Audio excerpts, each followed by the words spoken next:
Sunugan Kalye, ginanap namin dito sa open field, Balintawak City, Lipa, Magingay! Sunugan! Sunugan Kalye, elimination round para sa championship belt. Kasama ko, Don Carlo. Isidro Records, mga tags konektado. Kasama ko, kapatid sa Baliparo. Yalshon, Baliparo, Timbalayan. Mula sa kaliwa ko, galing pa ng Lemery, Batangas, Wise One. Wise One Production, Wise One Clothing, The Unit. Yun lang. Dito sa kalabang ko.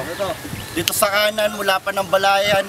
Kapatid ko sa Baliparo, Magingay para JA. Shoutout sa Timbalayan, Baliparo, Batanggenyos family, kay Uncle Vic sa Parisukat, kay Jan Panyares dito sa MOB Clothing, Aljon Nanit, MOP Tattoo, Fake Taxi, Troja Burst Machulet, kay Tita Christy, at saka kay Kim Harvey ha, sinasabi ko sa iyo, at saka kay Madami lang.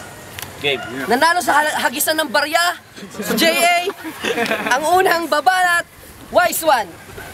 Yo! Hoy Payat! Anong balita?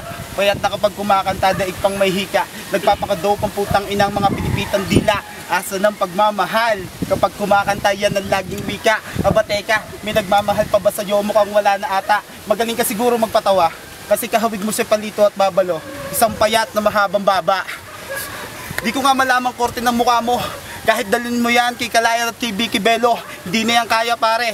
Kaya ngayon pa lang taob ka na sa akin, umuwi ka na ng Balayan. Wala nang sakayan. Yo, JA, isang dakilang fuckboy. What? Dakilang fuckboy? Pero paboritong kanto, Tinayaso. Kamusta nga pala pagsakay-sakay ng compartment ko? Butya, nagagalit sa akin yung aso. Umimik yung aso. Ako, nilalagyan mo pa ng pampers pag sumasakay dito, pero si JA pinatain mo dito. Putya ka. Sa dami mong bababuyin, sasakyan ko pa. Nakalibre ka na nga ng papasahe papuntang Balayan mula Lipa. Bakit ba ganyan ka? Para kang bagahe. Kasi sa compartment ko, okay ka na.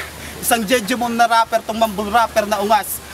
Hindi maintindihan ng mga kanta, tapos nakukuha nyo pa na mag-angas. Nakatungtong lang ng entablado. Akala mo kung sino ng malakas. JA, tandaan mo, hindi ka pa nag-uumpisa, pero ikaw na'y magwawakas. Gusto nyo pa ng bars? Yeah! Bars ha? Sasakay kita sa pribado kong eroplano. Tapos ibababa kita sa malawak kong lupain sa inyong baryo. Pero bago ka bumaba, patitikimin kita ng dalawang babae. Ate mong pinagsawaan ko at nanay mong sa aso ko pinayari. Matutuwa ka sa mga mangyayari kasi tatay mo susundo sa'yo. Dala niya ang yate sa karagatan ng Balayan na binili ko. Pagbaba mo ng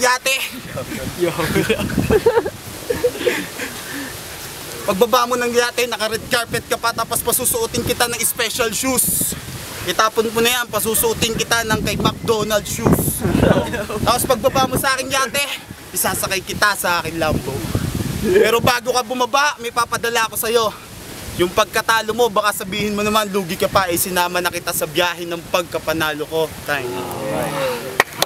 Sige. Banat, JA! Game. Nilait niya yung baba ko. Walang pumalakpak. Yan ang bubuta sa'yo, yan ang built-in kong panaksak. Umuwi ka na at sumuot sa saya ng nanay mo. Wala akong ate, panganay ako. O sige, unang beses, Filipino Conference, kalaban ko si Wise One, Repin Lemery. Si Tabang Hangin na walang laman, maangas na hip-hop wannabe. Sobrang hangin ito magpaikot. Gusto yata maging LC. Hindi ka mukhang rapper dong, mukha kang public enemy. Napakinggan ko mga kata nito, datingan parang Bone Thugs na walang harmony. Si Engot, inayawan ng musika, busted kay Melody. Pero wag ka, Pitch Kid daw yan, yung shoes Jordan, laging nakachikot. Bisitahin mo naman sa Dayapan, ang daming alikabok. Pag may event ulit doon, hindi na ako makikilahok. Imagine, konting nga mo lang, para kang may pulvorong nalulunok, sumasama na sa hangin yung alikabok. At nung nalaman kong si Wise One ang kalaban, di na pinag-aksayahan ng oras na isipin. Magseseryoso lang ako sa'yo kapag atapak mo ako sa ipin. Mayaman ka lang, pero hindi ako inggit ha. Galingan mo, ipapasok to ni Jehan sa YouTube, buisit ka. At sabi ko pa kay Yeltol, may battle ako. Paano ba dapat paghahanda magja-jogging ako parang si Manny pang pound for pound? Eh, sino ba kalaban mo, tol? Sabi ko si Wise One. Oh, yun! No need na, pare. Fucking bonus round, man! Alam mo ba, wala ka pa sa kalingkingan ng kaya kong ibuga. Fucking bonus round. Fucking bonus round talaga. At yung sinasabi mo kanina na umangkas ako sa kotse mo. Fuck you, may dala din akong kotse. Puti, nakapark doon sa grahe, oh. Ah. Oh, shit. Ah!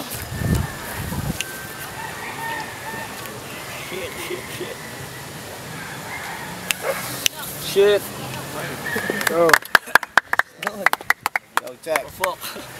Second round para kay Wise One. Honda, ano ba kayo? Yeah!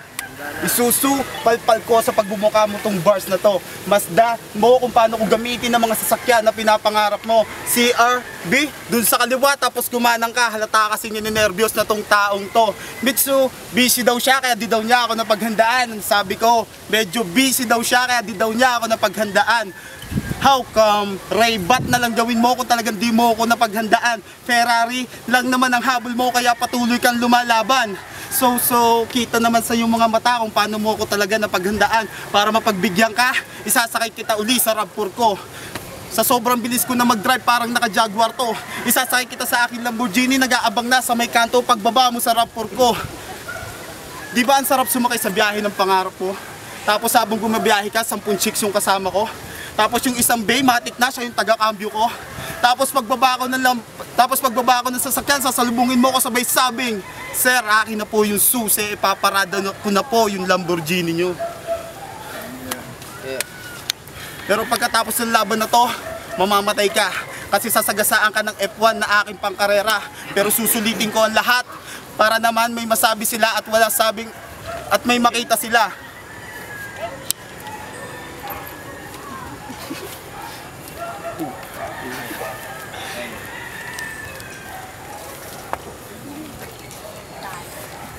Isasakay kita kasi pagkatapos ng labon na to, masasagasaan ka ng F1 na aking pangkarera. Kaya yung susunod na sasakyan, sa'yo na. Yung karo at kabaong nakahanda na. At may free pa, sale kasi sila ngayon. Family treat, tigi-tigisang ataol for your motherfucking family. Asshole.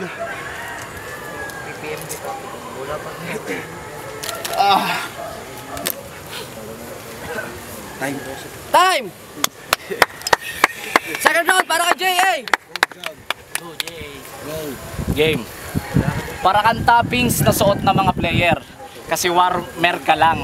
Talagang dapat kang tanggalin pag seryoso na yung labanan. Kaya Wise, gusto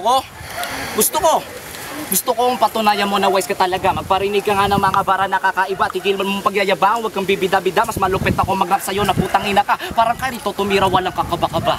Kakaba-kaba, ikaw naman si Jovel kasi katawa-tawa.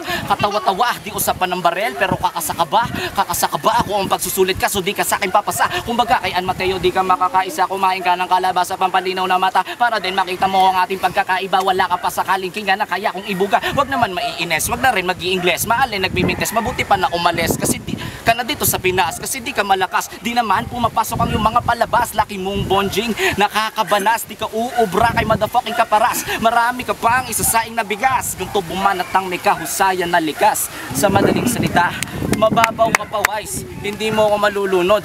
Ang malalim ay ang mga magiging sugat mo dahil bobo ka sumugod.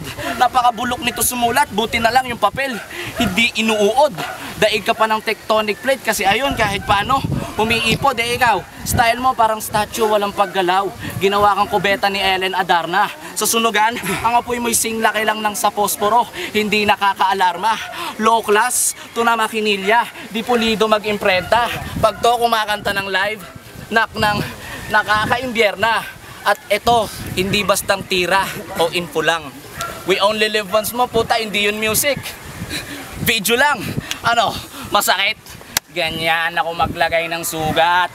Likas akong Batanggenyo, balisong din ang gamit ko pang sulat. What a fuck, man. Oh, shit. Nakaka-umay ng todo ang iyong delivery boy. Di ka bagay sa entablado, mas bagay ka sa Pigirihoy. Mas malakas ka lang sa akin pag usapan yung amoy. Para kang engkanto gago. Kasi kailangan ka ng itaboy. Tigilan mo ng panggagago sa sarili mo, boy. I'ma fuck you up, bitch. Kasi ang sunugan ay paglalaro ng apoy. Talent nito, may posisyon sa grupo ni Naluni. Artificial. Di yan nag-try out para makapasok dito. Nagpasa lang yan kay Choice ng baptismal. Para daw at least may papel siya na legal. Pero kawawa naman si Gopal sa payatot na si J.A. ang sasapitin lethal. Mala injection, hindi ka uubra kahit gaano ka pa kasiwal.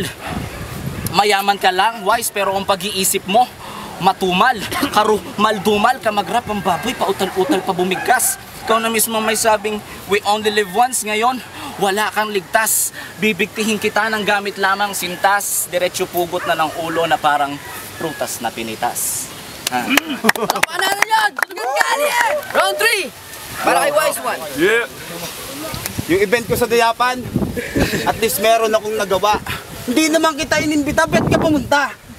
Pasalamat ka nga, kaya ka lang naman nakarating. Pinilit ka nila. Pinilit nila ako. Napapuntahin ka. Kasi saling pusa ka lang doon. At saka bet nagre-reklamo ka? Di ba may 500 ka din doon? Kapal na mukha mo. O wala ba? Pasensya ka na, hindi kita natandaan kasi nakalimutan kita. Wala naman kasi kwenta yung mga ginawa mo doon. Yung mga banat mo ngayon, isang buwan mo nang pinaghandaan yon, yung round 3 ko. Ngayon ko lang ilalabas yun. Asa na malupit mo? Eh malupit lang naman sa'yo yung baba mo. Kung yung sinasabi mo parada mo na, yung kotse na nakaparada mo doon, alin doon? Tricycle lang yung nakita ko doon. Huwag kang masyadong mayabang kasi kay Choice yun. Tsaka, itong laban na to, pwede ko na rin masabi na bigay ko lang sa'yo kasi round 3 hindi ko na ginawa. Kasi wala naman akong mapapala. Wala naman akong mapapalang kalaban ng isang isip bata. Uhugin pa, tapos may luga. Ngayon, tingnan mo, kung sabihin mo na height ko lang yung pinagmamalaki ko, eh ano nga yun sa'yo? Yung baba mo. Ang lupit talaga. Tsaka, ano ka ba talaga? Basketball player? Porkit ba nasa damo ka, magsusot ka ng mahabang medyas? Ano yan? Ano ka? Soccer player? Tsaka dun sa budol fight, ang kapal na mukha mo, wala ka pang ginagawa, kumain ka na. Mahiya ka naman kay Kanuto. Nakina ka, ang kapal ka wala mukha mo, dadating ka dito, kakain ka lang. Tandaan mo, pera ko yung ibinili. 1,000, yung sukli, 100 na lang.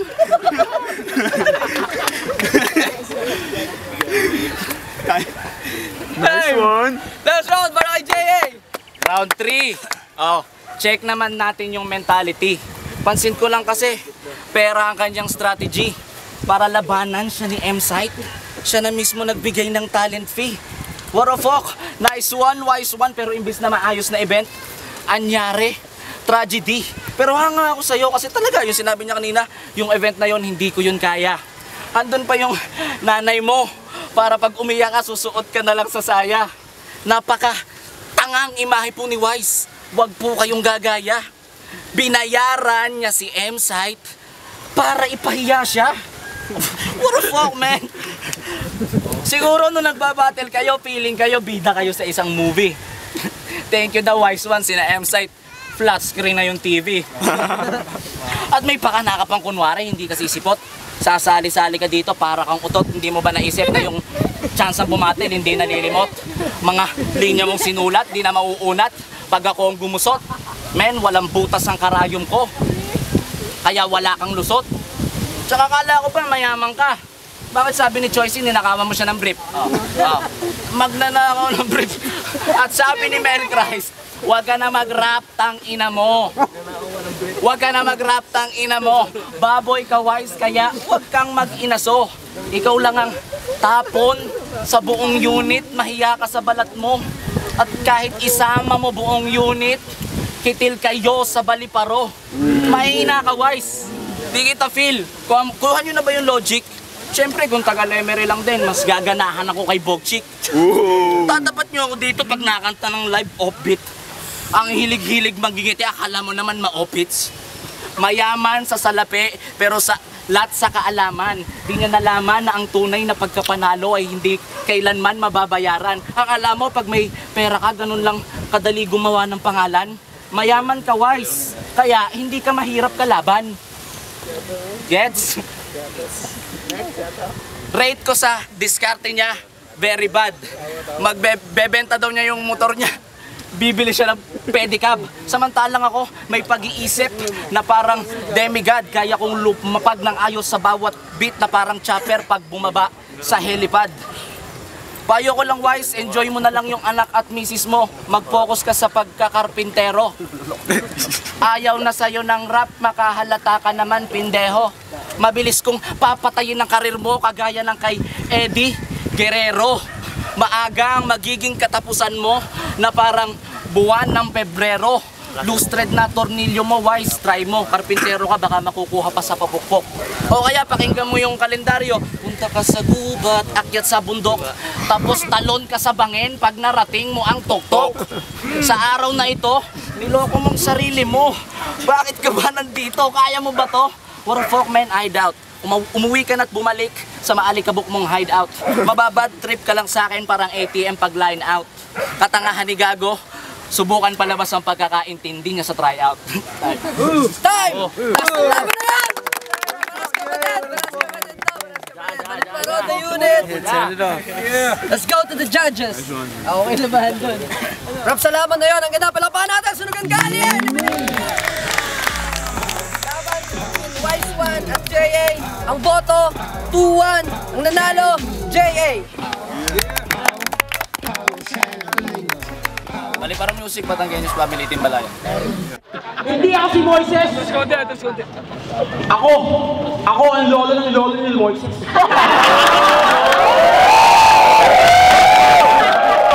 Burn. Pero kahit patayin mo ko, tanda mo, mabubuhay ako ulit. Cause fuck you, the mommy return! Ito nga pala, pare ba the besto? Ito orchestra, ako to lang maestro. Alam mo, isa ka ng unggoy. Tinan mo yung bombo, pare mo kasyokoy. Sisiguraduhin kong akong panalo tonight. Parang sinabi sa Swave, I will teach you how to fight. Kung manalo man ako, bibigyang ng justify. Ikaw, paano ka masasatisfy kung kada buga mo naman ay sulat? Freestyle yung multi, nakakagulat. Ano ba yan? Talaga